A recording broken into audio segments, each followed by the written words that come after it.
भारत सरकार द्वारा असंगठित क्षेत्र के करोड़ों श्रमिकों को वृद्धावस्था में आर्थिक संबल प्रदान करने के उद्देश्य से एक विशेष पेंशन प्रक्रिया शुरू किया गया है, जिसे आमतौर पर ई-श्रम कार्ड पेंशन योजना के नाम से जाना जाता है। ये योजना उन महत्वाकांक्षी लोगों के लिए आशा की किरण है जिनके पास बुढ़ापे के लिए कोई सुरक्षित बचत नहीं होती।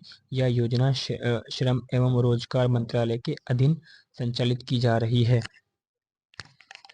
इस कल्याणकारी पहल के अंतर्गत पंजीकृत श्रमिकों को 60 वर्ष की उम्र पार करने के बाद प्रत्येक महीना 3,000 की निश्चित पेंशन राशि दी जाती है। यह धनराशि सीधे लाभार्थी के बैंक खाते में भेजी जाती है।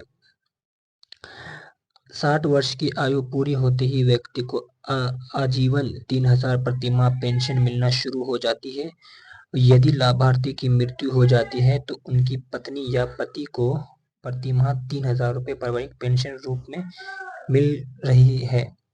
यदि पति पत्नी दोनों अलग अलग इस योजना में पंजीकृत होते हैं तो 60 वर्ष की उम्र के बाद उनके संयुक्त रूप से 3,000 मासिक पेंशन प्राप्त होगी। सरकारी अंशदान इस योजना की एक खासियत ये है कि सरकार भी लाभार्थी के बराबर का अंशदान देती है।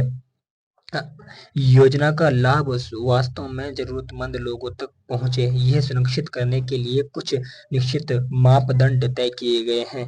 आवेदन की आयु 24 वर्ष से 7 वर्ष के बीच होनी आवश्यक है। आवेदक का असंगठित क्षेत्र में कार्यरत होना अनिवार्य है। आवेदन की मासिक आय 24,000 रुपये से अधिक नहीं होनी चाहिए। आवेदन का ई-श्रम पोर्टल पर पंजीकरण होना भी जरूरी है। अपवाद: जो व्यक्ति पहले से ही ईपीएफओ, ईसीआईसी या एनपीएस जैसे किसी संगठन पेंशन सुविधा से जुड़े हैं, वे इस योजना के लिए पात्र नहीं है। आवश्यक दस्तावेज की बात करें तो आधार कार्ड, बैंक खाते की पासबुक, मतलब आधार से link mobile number, e-Shram card, असंगठित क्षेत्र का प्रमाण। अब आवेदन कैसे करना है? ई-श्रम पंजीकरण: सबसे पहले ई-श्रम पोर्टल की आधिकारिक वेबसाइट पर जाकर ई-श्रम कार्ड के लिए पंजीकरण करना होगा। ई-श्रम कार्ड मिलने के बाद अगला कदम मानधन पोर्टल की वेबसाइट पर जाकर पेंशन योजना में नामांकन करना है।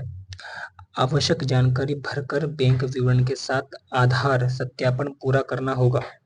यदि ऑनलाइन प्रक्रिया में कठिनाई आती है तो नजदीकी कॉमन सर्विस सेंटर पर जाकर सहायता ली जा सकती है। ये योजना श्रमिकों को वर्षगांठ में स्वाभिमान और सुरक्षा प्रदान करने का एक महत्वपूर्ण माध्यम